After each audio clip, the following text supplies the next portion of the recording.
कुछ भी नहीं आने देना। उनके सारे दुख सारे दर्द मुझे दे दो और मेरी सारी खुशियाँ उन्हें दे दो।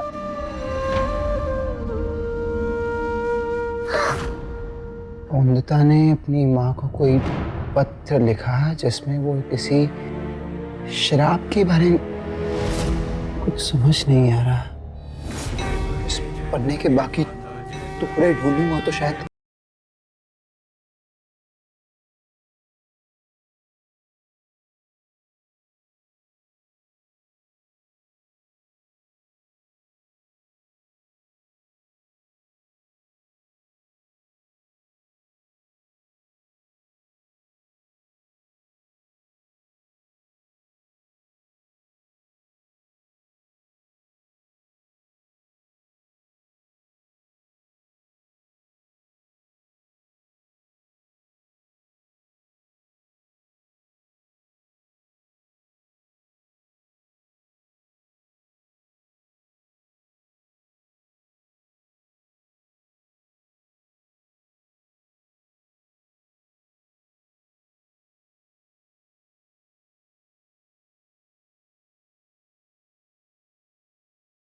ये चिट्ठी अनिरुद्ध बाबू को कहाँ से मिली? ये चिट्ठी तो मैंने फाड़ कर फेंक दी थी। हो काली माँ, अब क्या होगा?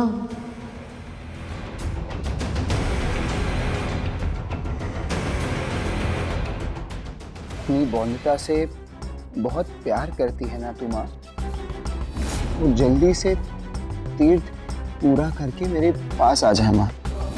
आ जाना माँ, तेरे साथ की, तेरे प्यार और हिम्मत की बहुत जरूरत है मुझे।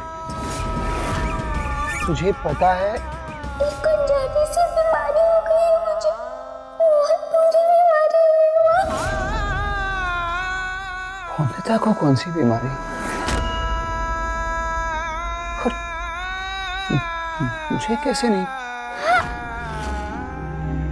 जिसे किसी आदमी को नहीं बता सकती।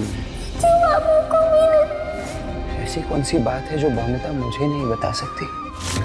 खून आने से पहले से ही पेट में बहुत दर्द हो रहा है और इस कील की चुभन से भी नहीं बच पा रही मैं।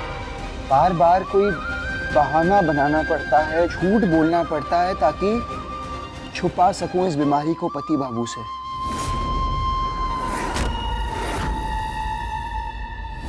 इसलिए तुम इनसे बात नहीं कर रही, बातें छुपा रही है, झूठ बोल रही है। पति बाबू तो मेरा सहारा, मेरे रक्षक बाबू है ना। पति बाबू को पता ही नहीं चलेगा तो कैसे निकालेगा वो मेरी इस समस्या का हल? कौन सी समस्या है वंदिता को? और तुझे पता है माँ, बहुत खून बहता है तेरी वंदिता का, बहुत दर्द होता है मुझे। माँ, ऐसा लगता है कि जैसे शरीर के अंदर से कुछ टूट गया है। डर का कोने में चुपचाप बैठती हूँ मैं, हंसती हूँ, खेलती हूँ, रोती हूँ तेरी वंदिता। वंदिता मुझे क्यों नहीं अब तो नींद भी नहीं आती मुझे। आंख बंद करती हूँ तो बस पूरे ख्याल आते हैं। दुर्गा माँ के पास भी नहीं जा सकती। आकाशेश्वर जी, मैं ये पूजा नहीं कर सकती। इसीलिए वंदिता उस दिन सरस्वती पूजा से इनकार।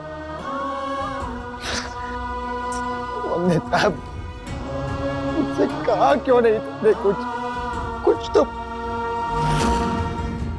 पूरा दिन यही सोचती रहती थी कि क्यों हुआ मेरे साथ ऐसा। अब तू आ जा माँ मेरे पास। अब तू जानती है ना कि जब तू मेरे पास होती है तो सारा दर्द दूर हो जाता है मेरा।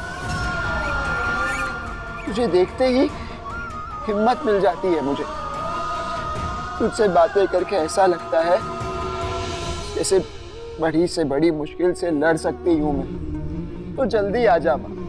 वैसे अपनी गोद में थोड़ी देर सुला लेना माँ, मुझे अपने आंचल में छुपा ले।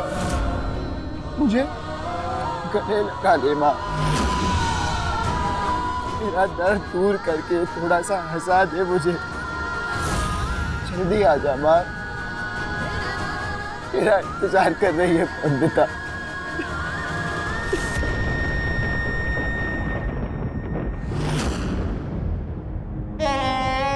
पहली महामारी के इतने दर्द से अकेले गुजर रही थी वंदिता।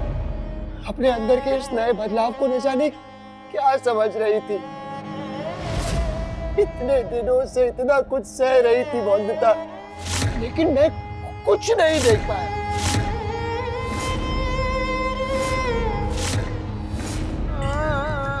अनिरुद्ध चौधरी, हमेशा तो कहते हो ना कि मैं वंदिता के चलने की आहट से समझ जाता हूँ कि कितनी सुखी है वंदिता, या कितना नाराज है या गुस्सा है, या क्यों नहीं समझ पाए। क्यों अनिरुद्ध चौधरी, क्यों नहीं समझ पाए वंदिता के मन का दर्द? क्यों नहीं समझ पाए उसकी जिद, उसकी चुप्पी? इतने दर्द से अकेले गुजर रही थी वंदिता, मुझे नहीं बता पाई। अपने शरीर के इस बदलाव को बहुत गलत समझ लिया है वंदिता ने। ये कोई बीमारी नहीं, एक प्राकृतिक बदलाव है जो आना ही है। वंदिता को ढूंढना होगा। वंदिता, पर तेरे संग कुछ कदम भी मैं नहीं चल पाया। तू सही थी, तेरी उलझन मैं समझ ही न पाया। तू गई तो क्यों न मालिक बिहारी वंदिता कहीं दिखी? और मालिक, आपके अध्ययन कक्ष में छोटी अलमारी है ना, उसमें से कुछ आवाज सुनाई थी। रिश्ता तेरा मेरा, रिश्ता तेरा मेरा, रिश्ता तेरा मेरा, रिश्ता तेरा मेरा।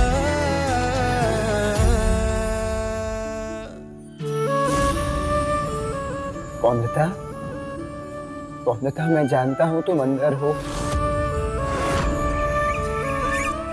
बाहर आ जाओ प्लीज। मैं बिल्कुल गुस्सा नहीं करूंगा, जरा भी नहीं। आ जाओ ना वंदिता। वंदिता, तुम्हारी परछाई मुझ पर पड़ने से मुझे कुछ नहीं होगा। मैं बिल्कुल स्वस्थ रहूंगा, जैसा हूं वैसा ही रहूंगा। कोई पाप नहीं चढ़ेगा तुम पर वंदिता। प्लीज बाहर आ जाओ वंदिता। नहीं पति बाबू, अगर दरवाजा खोला मैंने और आपके सामने आई तो जीवन खतरे में पड़ जाएगा आपका। आप नहीं जानते, शराब लगा हुआ है मुझे। मेरा आपसे दूर रहना अच्छा आपके लिए। बहुत दुष्ट हूँ मैं। पूरे घर के दुख का और परेशानी का कारण मैं हूँ। ऐसा बिल्कुल नहीं है वंदिता। तुम तो बहुत प्यारी हो, बहुत अच्छी हो। पूरे घर के खुशियों की चाबी हो तुम वंदिता। मेरी गलती है कि मैं तुम्हें समझ ही नहीं पाया। समय रहते तुम्हें बताया ही नहीं कि तुम्हारे शरीर में कुछ बदलाव आएंगे, कुछ ऐसे बदलाव जिनका प्रभाव तुम्हारे शरीर और मन दोनों पर पड़ेगा।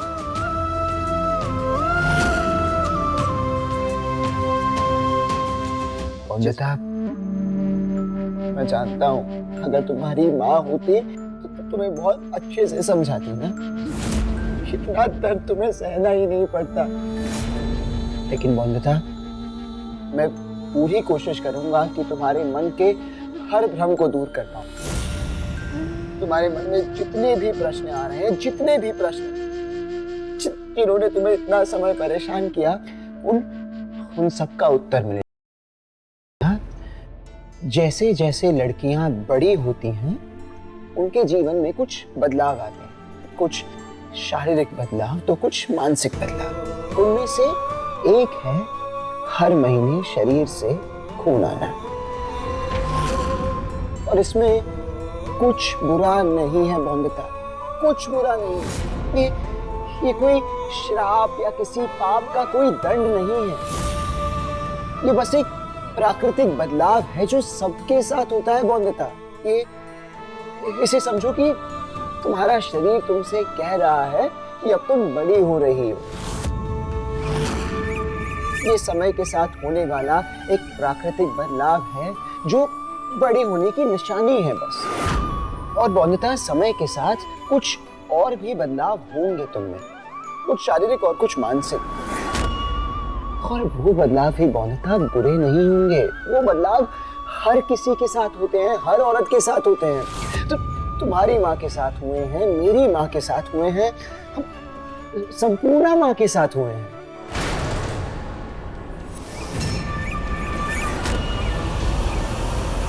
समझ रही हो बौंदता? इससे डरने की कोई जरूरत नहीं। जिस बात से तुम डर रही हो उसे बीमारी नहीं, महावरी कहते हैं। मुझे माफ कर दो कि मैंने तुम्हें अब तक नहीं बताया। बहुत देर कर दी मैंने बताने में, लेकिन तुम समझ तो रही हो ना बौंदता कि इस चीज से डरने की कोई जरूरत नहीं है, मुझसे छुपने की कोई जरूरत नहीं है बौंदता। ये हर किसी के साथ होता है। दरवाजा खोलो ना बौंदता। मैं कैसे जानूं कि तुमने समझ ली है मेरी बात?